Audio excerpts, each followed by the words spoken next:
Hello friends, in today's video we are going to learn about thyroid gland, which is an endocrine gland. Endocrine glands are ductless glands that secrete their secretion directly into the bloodstream. It is situated at the root of the neck on either side of the trachea.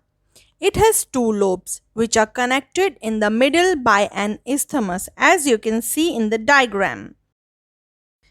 It weighs about 20 to 40 grams in adults.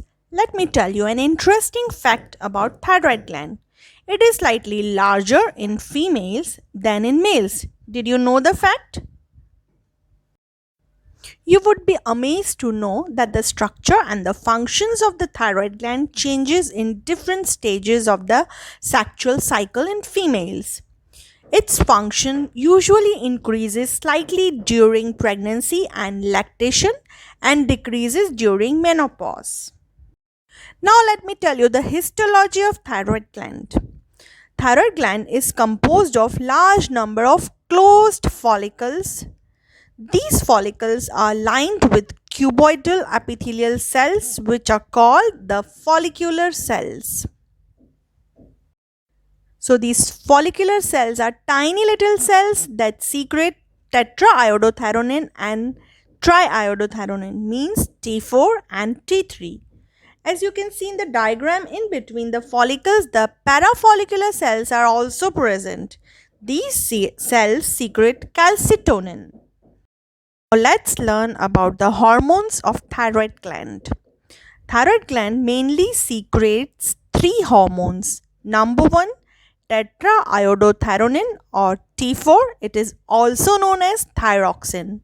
Number two, triiodothyronine or T3. Number three, calcitonin. Now T4 is thyroxine and it forms about 90% of the total secretion of the gland, whereas T3 is only 9% to 10%. T3 is required in little amount because it is more potent than T4. It means it is more biologically active than T4. Therefore, T4 is required in larger amount. Third hormone secreted is calcitonin. Calcitonin is secreted in minute amounts and it regulates the levels of calcium and phosphorus in the blood, opposing the action of parathyroid hormone. Now let's learn the chemistry of thyroid hormones. Both T4 and T3, as the name suggests, are iodine containing derivatives of amino acid tyrosine. We will be learning about the chemistry of thyroid hormones in detail when I will post a video on the synthesis of thyroid hormone in near future. Now let's learn the potency and duration of action. The potency of T3 is 4 times more than that of T4. On the contrary, the T4 acts for longer period, means duration of action of T4 is more than T3. And this duration of action is 4 times more than T3 action. This is because of the difference in the affinity of these hormones to the plasma protein.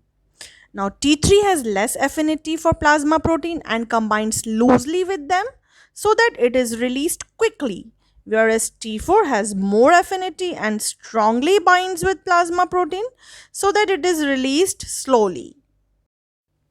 Now you must have understood why T3 acts on the target cells immediately and T4 acts slowly. Now let's learn about the half-life of thyroid hormones. Thyroid hormones have long half-life as compared to other hormones.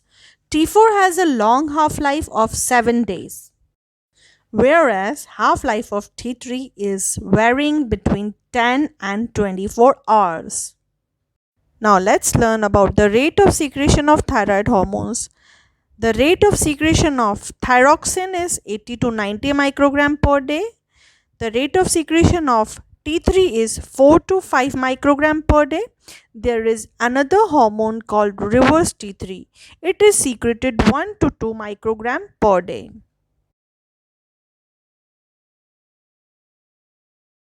Now you must be thinking what this reverse T3 is.